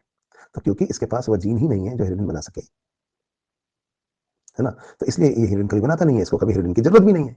लेकिन हमने ब्रासिका नेपस के अंदर लीच का हेरोइन बनाने वाला जीन डाल दिया, तो अगली जनरेशन में जो ब्रासिका नेपस के पौधे पैदा हुए वो कौन से पौधे थे? ट्रांसजेनिक ब्रासिका नेपस, जिनके पास ये क्षमता थी कि वो हेरोइन बना सके। तो उन ट्रांसजेनिक ब्रासिका नेपस के पौधों के सीड में, यानी उनके बीज में हेरोइन का सिंथेसिस होने लगा, क्योंकि वह जीन जो गया था उनके अंदर, उस जीन ने सीड के अंदर हेरोइन बनाना शुरू कर दिया। बाद में हमने क्या क्या बताया, उनके सीड से इस हेरोइन को आइसोलेट किया, इसे एक्सट्रैक्ट करके प्यूरिफाई कर दिया। ये एक्सट्रैक्शन और प्यूरिफिकेशन जो होता है ना प्रोडक्ट का, इसको हम कहते हैं डाउन स्ट्रीम प्रोसेसिंग। ये वर्ड नीट में आएगा। तो डाउन स्ट्रीम प्रोसेसिंग मतलब जब आप एक बार प्रोडक्ट किसी और के अंदर बना लो या कहीं भी बना लो, तो उसको उससे निकाल के उसे प्यूरिफाई और एक्सट्रैक्ट करके प्यूरिफाई भी तो करना है ना। एक बार प्रोडक्ट बन गई तो वो सब डाउन स्ट्रीम प्रोसेसिंग कहलाता है। ठीक है, तो खैर इस तरह से हमने ब्रासिका नेपस के पौधों के बीज के अंदर हेरोइन बनवाया, और हेरोइन को बनवाकर हमने उसको एक्सट्रैक्ट और प्यूरिफाई किया पौधों से, और उसको हम एज ए मेडिसिन किसी भी पेशेंट को लगा सकते हैं जिसके अंदर हमें क्लॉटिंग होने से रोकनी है। तो रिकॉम्बिनेंट डीएनए टेक्नोलॉजी में कभी कभी जो ट्रांसजीन हम ट्रांसफर करते हैं, वो ट्रांसजीन जो प्रोटीन बनाता है, वो प्रोटीन ही हमारा प्रोडक्ट ऑफ इंटरेस्ट है। तो इन दिस केस, जो फर्स्ट केस था, आप लिख सकते हैं here the protein produced by the transgene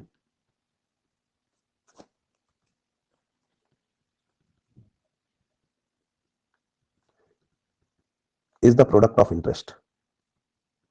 हमें वही चाहिए था, क्या? प्रोटीन। एग्जांपल है heroin produced in transgenic brassica napus. लेकिन कभी कभी क्या होता है, प्रोटीन बनाना हमारा अल्टीमेट ऑब्जेक्टिव नहीं है। To produce a desired phenotype by introduction of transgene, ये हमारा ऑब्जेक्टिव है। तो एक और ऑब्जेक्टिव होता है कभी कभी कि हमको प्रोटीन नहीं बनाना है, लेकिन उससे एक डिजायर्ड फिनोटाइप बनाना है। इसका एग्जांपल है इंसेक्ट रेजिस्टेंट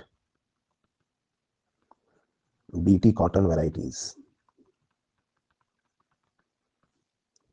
तो insect resistant BT cotton varieties क्या होती हैं, ये भी हम समझ लेते हैं। इसको समझने के लिए मैं तीनों चारों चीजें तो यहां लिखूंगा, तो पहले मैं लिख ही देता हूं ना, फिर मैं समझाता हूं।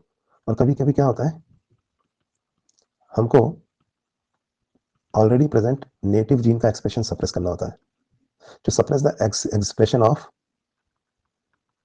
an already present native gene।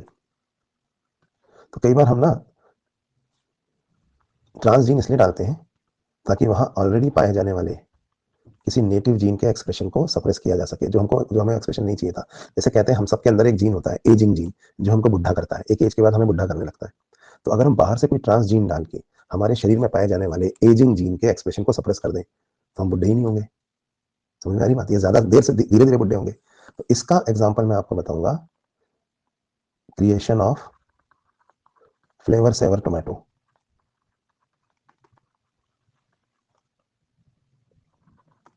With longer shelf life. इनकी शेल्फ लाइफ जो है वो लॉन्ग होती है, तो इसको भी हम समझेंगे ये क्या चीज है। तो ये भी एक ना जेनेटिक इंजीनियरिंग इसलिए भी करते हैं, ट्रांसजीन इसलिए भी डालते हैं। इनको मैं एक एक करके समझाऊंगा अभी। और चौथा, to modify the end product of already existing biosynthetic pathway. आप कहेंगे ये क्या होता है, मैं समझाता हूं आपको। जैसे ना गन्ने के अंदर एक जीन है जिससे गन्ने में शुगर बनती है, गन्ने में शुगर बनती है ना। अब हमको चाहिए, हमें तो लेकिन शुगर नहीं चाहिए, हमको तो अल्कोहल प्रोड्यूस करना है। तो हमने क्या किया, गन्ने के अंदर शुगर बनाने वाले जीन को फर्मेंटेशन करने वाले जीन के साथ जोड़ दिया। इससे क्या हुआ कि अब जो हम गन्ने उगाते हैं उनके अंदर शुगर बनती है, और उसके बाद उनमें फर्मेंटेशन होता है और वो शुगर अल्कोहल में बदल जाती है। अब हमारा गन्ना महंगा बिकता है, क्योंकि नॉर्मल गन्ना तो सिर्फ गन्ने के रस में काम आता है। हमारा गन्ना तो सीधा, समझ में आया, गन्ना खा रहे हैं और अल्कोहल मिल रहा है। एक ये फर्जी एग्जांपल है, समझाना चाहता हूं कि किसी भी चीज में कोई भी हमारे, जैसे गन्ने में शुगर, टमाटर में कुछ मिलता है हमें, आम में जैसे ना, अब जैसे आम है, आम के अंदर हमें आम से मतलब है बताओ या गुठली खाने से मतलब है? हमें आम के पल्प से मतलब है ना, गुठली से थोड़ा ना मतलब है। तो हमने क्या किया, हमने आम के अंदर ऐसा ट्रांसजीन डाला बाहर से जिसकी वजह से उसके अंदर गुठली का साइज छोटा हो गया और पल्प ज्यादा हो गया। या फिर जैसे हमारा गेहूं है, अब गेहूं का जो वीट का जो पौधा होता है, उस वीट में वीट होता है बस, और तो क्या होता है? या चावल है, चावल में सिर्फ चावल होता है, स्टार्च होता है। लेकिन हमने क्या किया कि चावल के अंदर जो जीन थे ना, उनमें एक जीन और जोड़ दिया, जिससे चावल के दाने में या चावल के पौधे में जब स्टार्च का सिंथेसिस होता है तो साथ में विटामिन ए का भी सिंथेसिस हो रहा है। तो हमने ऑलरेडी एग्जिस्टिंग बायोसिंथेटिक पाथवे को मॉडिफाई कर दिया ताकि एंड प्रोडक्ट जो है वो या तो चेंज हो जाए या एक और बनने लगे। तो अब ये चावल बताओ ज्यादा अच्छा हो गया कि नहीं हो गया? अब इस चावल को खाने से विटामिन डेफिशिएंसी भी पूरी होगी। तो ये कुछ रीजंस होते हैं। Purpose of recombinant DNA technology क्या होती है ना? तो ये इसके कुछ मेन रीजंस हैं इन प्लांट्स। मैंने अभी जो 4 रीजंस यहाँ लिखे हैं ना दोस्तों, ये प्लांट्स के हैं। बाद में मैं आपको एनिमल्स के भी बताऊंगा कि एनिमल में हम क्यों रिकॉम्बिनेंट डीएनए टेक्नोलॉजी कराते हैं। तो प्लांट्स के पहले ये चारों रीजन में समझा दूं, फिर मैं एनिमल वाले पे आऊंगा। ठीक है, तो प्लांट्स के जो 4 रीजंस हैं, एक एक पहला तो मैंने आपको समझा दिया, ये तो हो गया अपना कि भाई ब्रासिका नेपस के पौधे के अंदर जो है वो बनता है हिरुडिन। अब दूसरा देखते हैं जिसको हम कहते हैं बीटी कॉटन वेराइटीज, ये क्या होता है? इसको समझने के लिए मैं आपको एक बात बताता हूँ। देखो आपको याद है वो बैक्टीरिया याद है बैसिलस थ्यूरिंजिएंसिस? वो एक प्रोटीन बनाता था। बैसिलस थ्यूरिंजिएंसिस एक बैक्टीरिया था।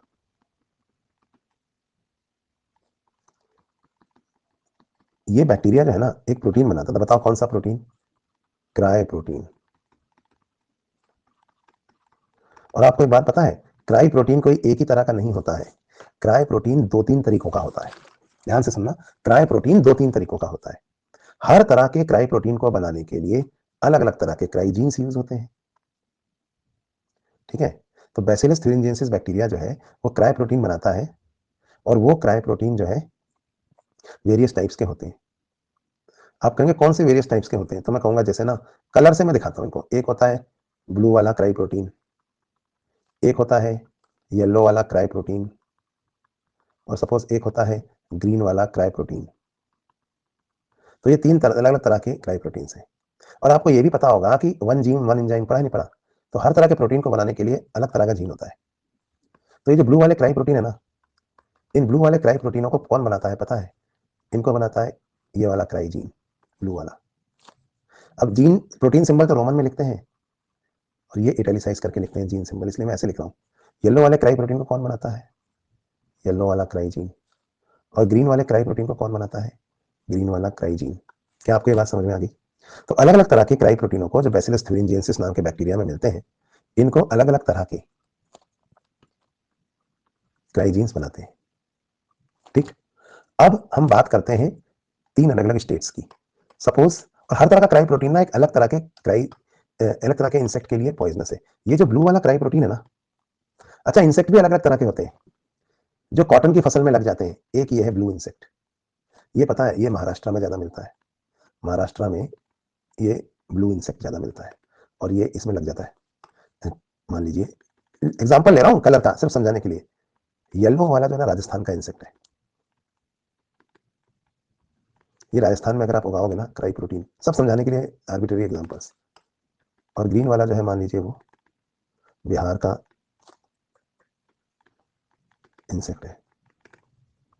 ठीक है, तो क्या होता है, ये इंसेक्ट्स है अलग अलग तरह के जो कॉटन के पौधे को खराब कर देते हैं।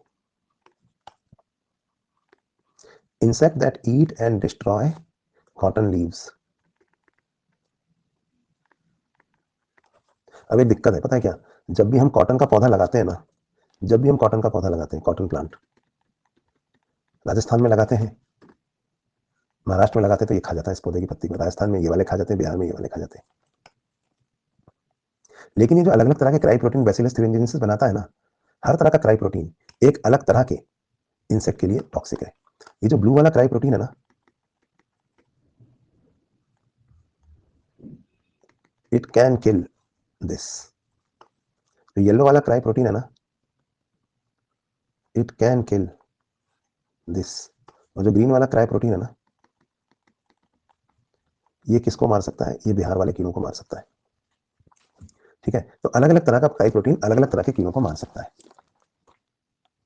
तो ये इंसेक्ट्स जो है ये कॉटन प्लांट को डिस्ट्रॉय करते थे। मतलब टॉक्सिसिटी विद स्पेसिफिसिटी, समझ में आया? टॉक्सिसिटी में स्पेसिफिसिटी है कि कौन सा वाला किसके लिए जहरीला है। तो अब हमने क्या किया, हमने क्या किया पता है? बैसिलस thuringiensis के ये जो अलग अलग क्राइजीन्स थे, बताओ कौन कौन से?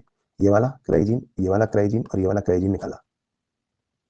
ठीक है, अगले पेज पे लिखूं, यहां तक लिख लिया आपने?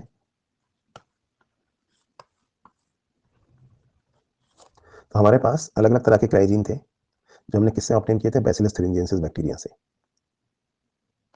तो हमने बैसिलस thuringiensis बैक्टीरिया से अलग अलग तरह के क्राइजीन ऑब्टेन करे थे।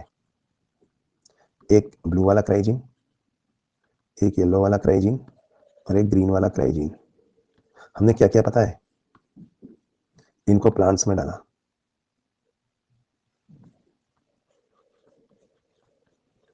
कॉटन प्लांट्स में।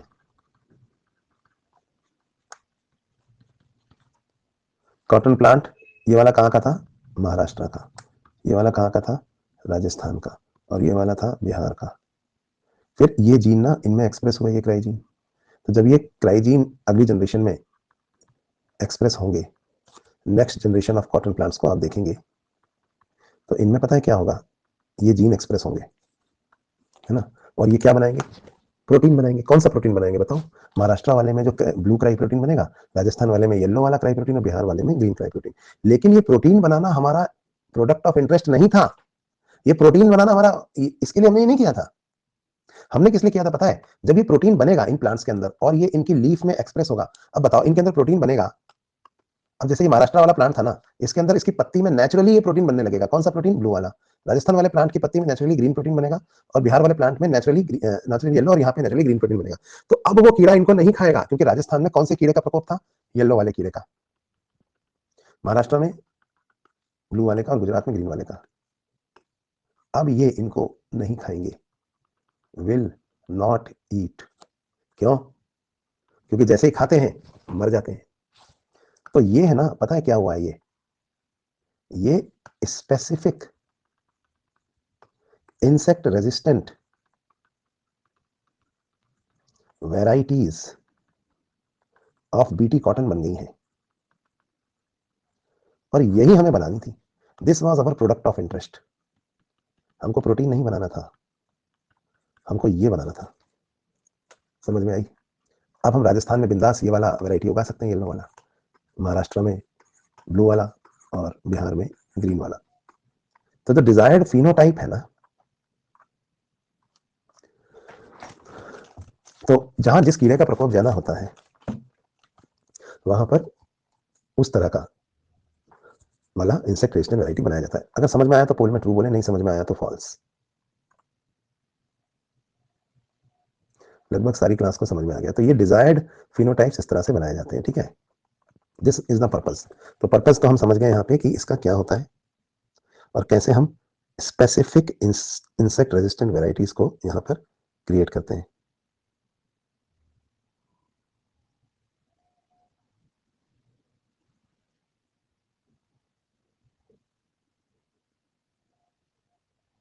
चलिए आगे बढ़ते हैं।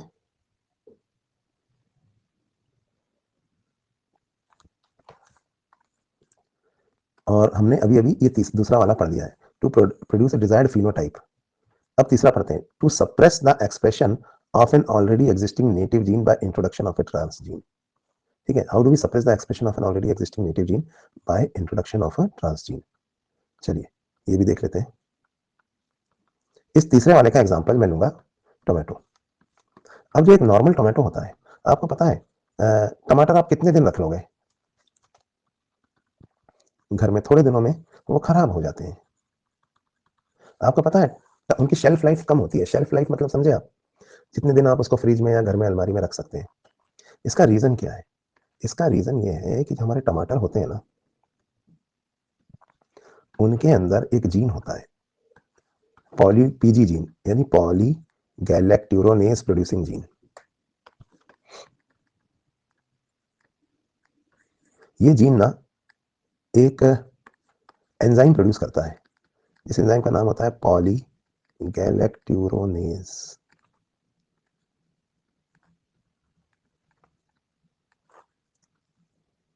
और ये जो एंजाइम है ना polygalacturonase, it degrades pectin, and pectin is a component of cell wall.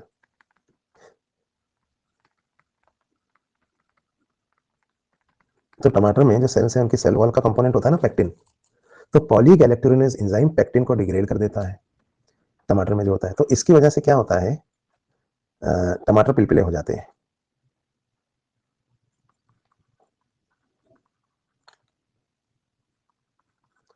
So tomatoes become पिलपिला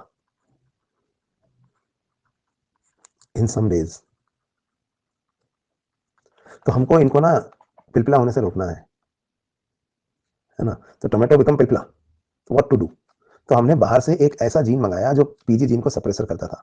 तो हमारा जो ट्रांस जीन है, हमने बाहर से कैसा ट्रांस जीन बनाया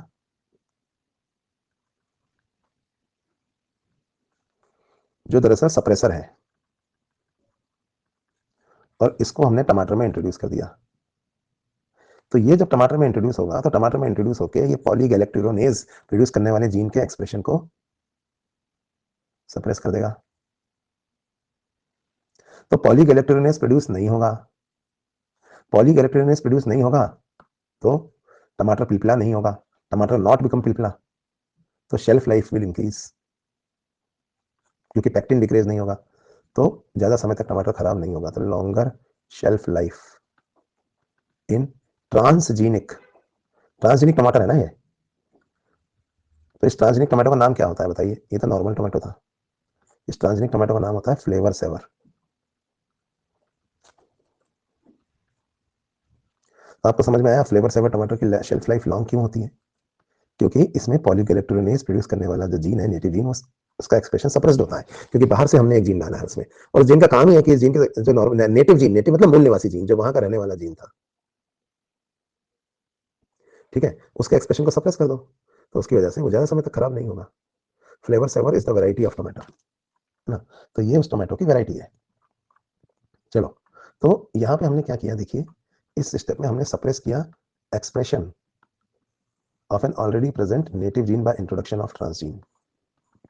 So to suppress the expression of an already present existing native gene by introduction of a transgene. और चौथा, to modify end product of a biosynthetic pathway. इसके एग्जांपल्स आपके सिलेबस में नहीं है, पर बहुत सारे जैसे मैंने आपको बताया है, मतलब जैसे आपने किसी में फोर्टिफाइड कर दिया, विटामिन डाल दिया, कुछ डाल दिया, ये सब हम पढ़ेंगे आगे, है ना। उस क्रॉप के अंदर नेचुरली वो न्यूट्रिशन नहीं था पर आपने डाल दिया, तो ये उसके, ये तो कुछ हो गया रिकॉम्बिनेंट डीएनए टेक्नोलॉजी का पर्पस इन प्लांट्स।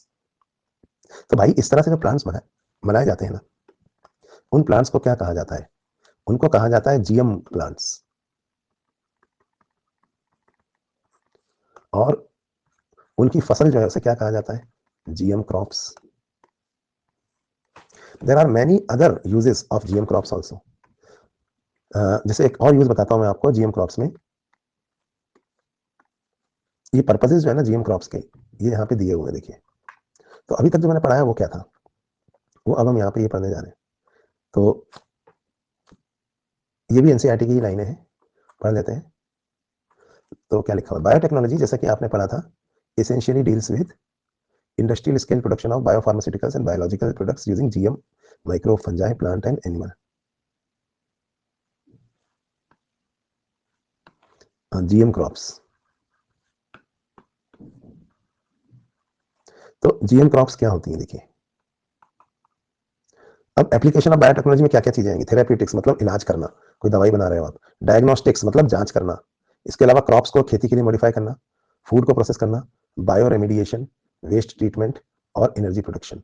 इन्हीं को हम एक एक करके समझेंगे। बायो रेमिडिएशन मतलब इन्वायरमेंट की क्लीनिंग करना माइक्रो ऑर्गेनिजम्स का यूज करते हुए, ठीक है। तो इसको हम यहाँ पे देखते हैं। Let us look at the 3 options that can be thought for increasing food production. अगर हम फूड प्रोडक्शन इंक्रीज करना चाहते हैं किसी भी क्रॉप का, तो उसके लिए हम क्या कर सकते हैं, एग्रोकेमिकल बेस्ड एग्रीकल्चर, मतलब जिसमें हम लोग ना केमिकल फर्टिलाइजर्स वगैरह यूज करते हैं। दूसरा होता है ऑर्गेनिक फार्मिंग, और तीसरा होता है genetically engineering crop based agriculture. तो देखो पहला वाला तो केमिकल बेस्ड है, ट्रेडिशनल है ना। दूसरा था ऑर्गेनिक फार्मिंग जो हमने पहले डिस्कस किया था। अब तीसरा एक और है कि आप क्रॉप्स में जेनेटिकल मॉडिफिकेशन कर दो, ठीक है। तो ग्रीन रेवोल्यूशन में कोई जेनेटिक इंजीनियरिंग नहीं की गई थी। शुरुआत में जब हमने ग्रीन रेवोल्यूशन वगैरह, जब एम एस स्वामीनाथन जी के टाइम हुआ था, तो उसमें हमने फूड सप्लाई को इंक्रीज करने का टारगेट रखा था। लेकिन ये कैसे हुआ था पता है, ये पार्शियली हुआ था due to improve crop varieties, लेकिन mainly due to better management of practices and use of agrochemicals. Agrochemical समझे, मतलब जो केमिकल फर्टिलाइजर्स और पेस्टिसाइड्स होते हैं, उनका यूज करते हुए हमने मैनेजमेंट प्रैक्टिसेस को बेटर बनाया, ताकि हम ज्यादा से ज्यादा क्वांटिटी में प्रोडक्ट ले सके। और कुछ क्रॉप वैरायटीज को भी हमने यूज किया, कौन सी वाली, इंप्रूव क्रॉप वैरायटीज को। तो ये दो मेन रीजन। तो ग्रीन रेवोल्यूशन का बेसिस कोई जेनेटिक इंजीनियरिंग नहीं थी, हमने वहां पे अच्छी वाली क्रॉप वैरायटीज को यूज किया, कुछ ब्रीडिंग कराई थी, कुछ प्लांट ब्रीडिंग कराई थी हमने, है ना, और बेटर मैनेजमेंट प्रैक्टिसेस को यूज किया। लेकिन जैसे जैसे टाइम बीता, साइंस और टेक्नोलॉजी एडवांस हुई, तो हमें हमें हमें जेनेटिक इंजीनियरिंग बारे में पता चला। दूसरा, हमने देखा कि केमिकल पेस्टिसाइड वगैरह महंगे भी होते हैं, और उसके अलावा इनमें और इनके साइड इफेक्ट्स भी होते हैं, बायोमैग्निफिकेशन वगैरह।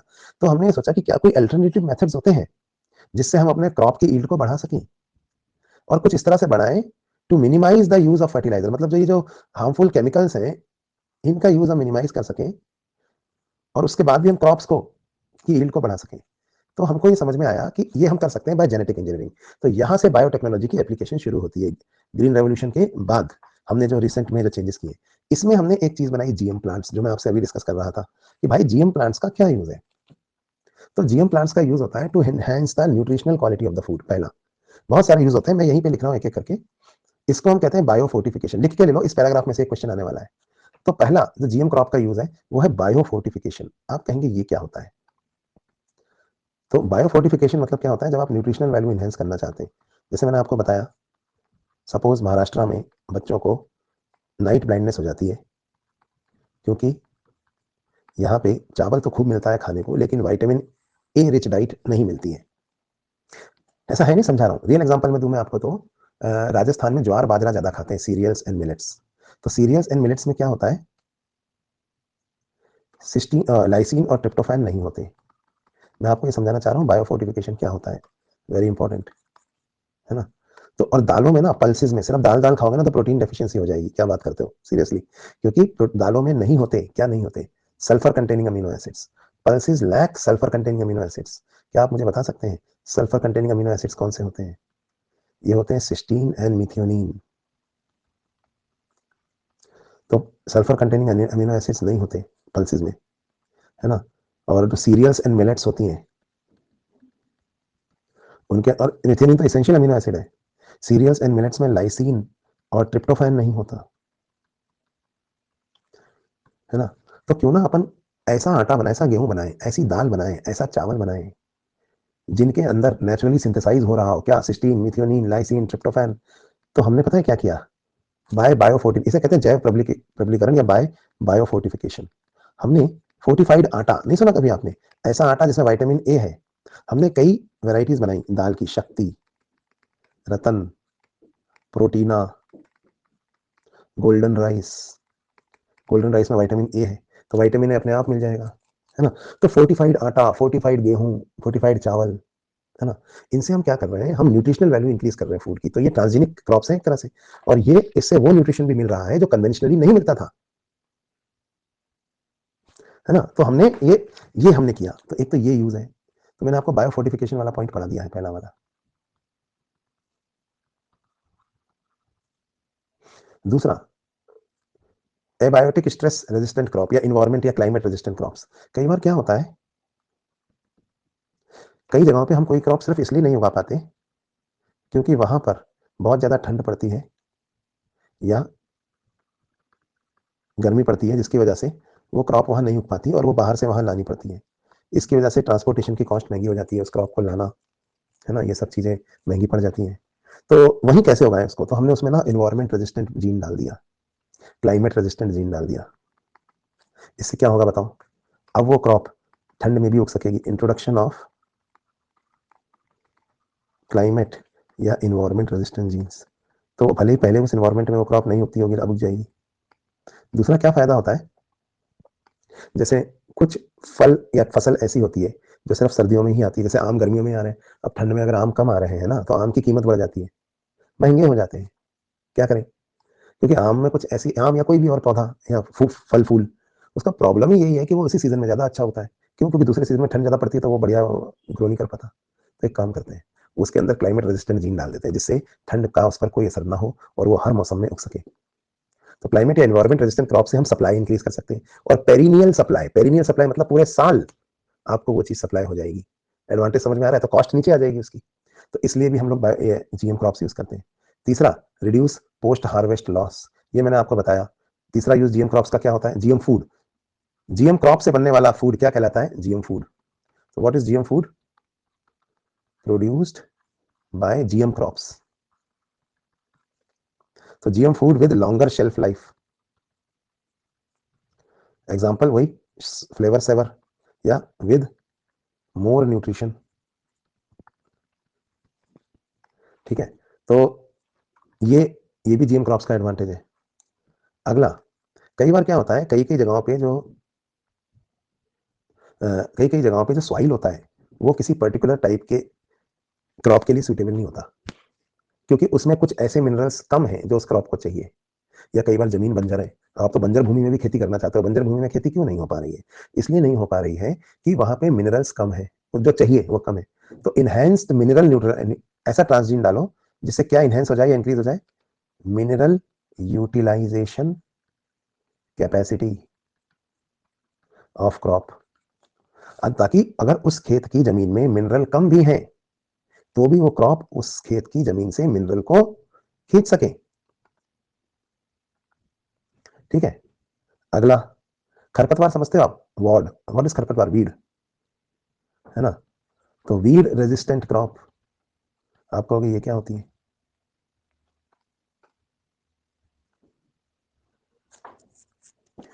वीड रेजिस्टेंट क्रॉप क्या होती है? किसी भी फसल का खरपतवार क्या होता है? किसी भी फसल का खरपतवार होता है, what is a weed? The wild variety of the same domesticated crop. तो जो क्रॉप आप अपने खेतों में, अब जैसे ना दो तरह का टमाटर है, टमाटर और जंगली टमाटर।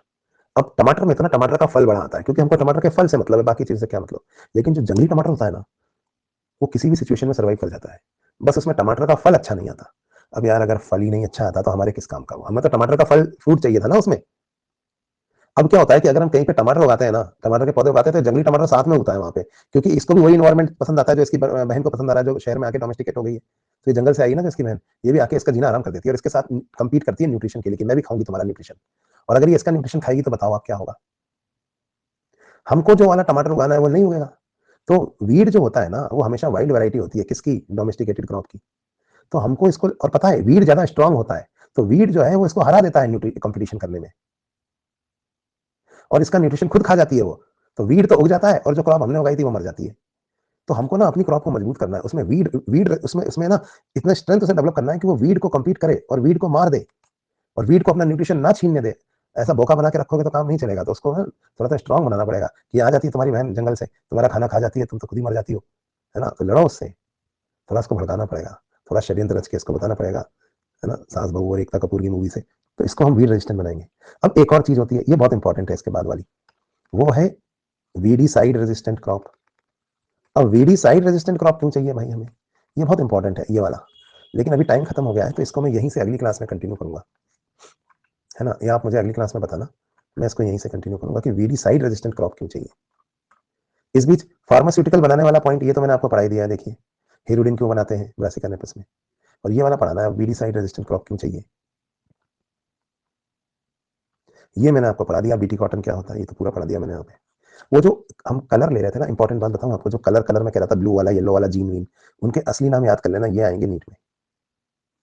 क्राई 1 AC और क्राई 2 AB, क्राई 1 AC और क्राई 2 AB,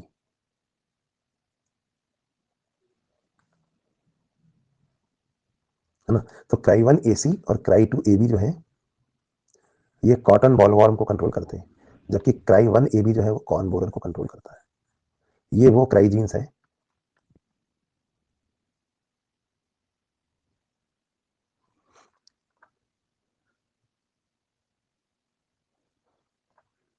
ठीक है, तो अगली क्लास में करते हैं। अच्छा, डाउट्स अगली क्लास में ले लूंगा मैं आपके, आज टाइम हो गया है काफी, तो नेक्स्ट क्लास में हम डाउट ले लेंगे।